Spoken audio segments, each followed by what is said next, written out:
Whew. What's up, guys? Coming to you on a Friday and talking about how to feel better when you're not feeling so good, when you got too much on your mind, when you're stressed out, or when you just got done being sick or kind of finishing it like me. Damn stomach flu.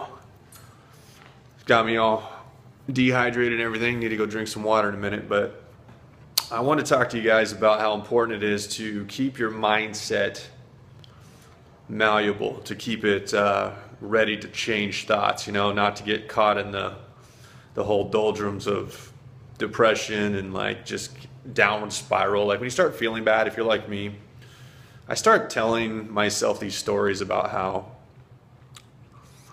I oh, this bad thing's gonna happen, or this person's gonna think this way about me, or it's all this negative stuff. And it's because I'm feeling crappy.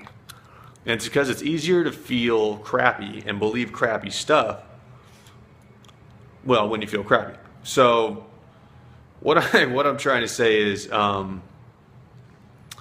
guess we need little reminders around us when we are feeling bad to keep us going. And sometimes we need to set these reminders up for ourselves. You can't always depend on other people to carry you. Sometimes they're having a hard day. Sometimes people just aren't around. Whatever the reason is, but sometimes you really got to take ownership of this. And I know it's hard to do when you're feeling like 10,000 pounds of crap. Yeah, kind of how I feel, but a little more, a little better than that today. That was yesterday.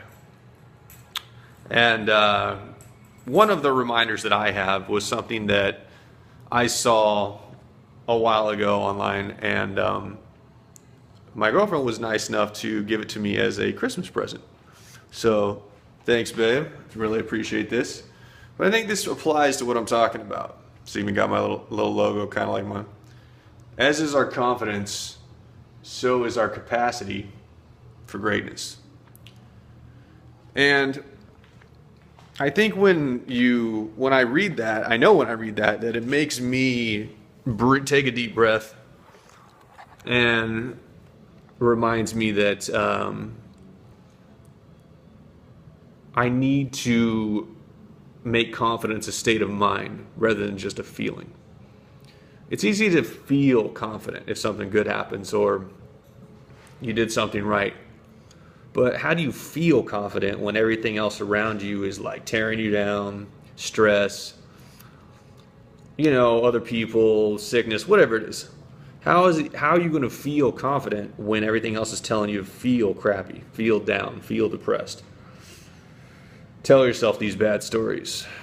Well, the only thing you actually have control of is what you decide to think. You can feel one way, but what I'm trying to say is you can differentiate how you feel. I can still feel crappy right now and decide to be confident beyond that. I don't have to necessarily feel that I believe it, but I need to decide that I believe it.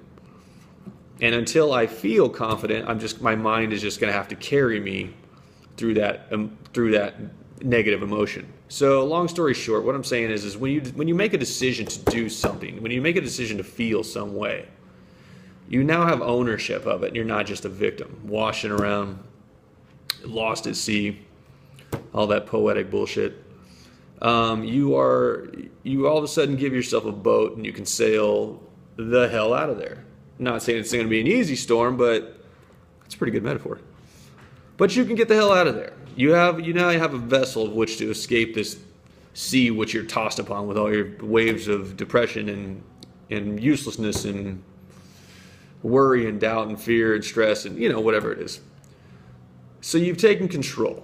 And again, it's not going to be an easy situation, but you're on your way. And that in and of itself should help you to feel more confident as you are thinking more confidently. So I'm making a decision today on a day where it's like day 3 of this stomach bug, and this shit sucks. And I was like in so much pain that I'm popping Advil like Skittles. It's like Skittles and like, which you shouldn't do, by the way. But I couldn't even sleep. I was puking my guts out. I was sweating, just looking, just gross, just looking booty. And you know, I decided today that I needed to remember that I need to think my. You can tell I'm still a little sick. I needed to remind myself that confidence is a state of mind first and a feeling later. That's the best I can do today. I'm sorry if that sounds weird. I'm rambling, but I hope that helps. I hope that it helps somebody out there, just reminds them that, oh, hey, there are things that I can decide upon and not just be a victim. David Wayne, talk to you later.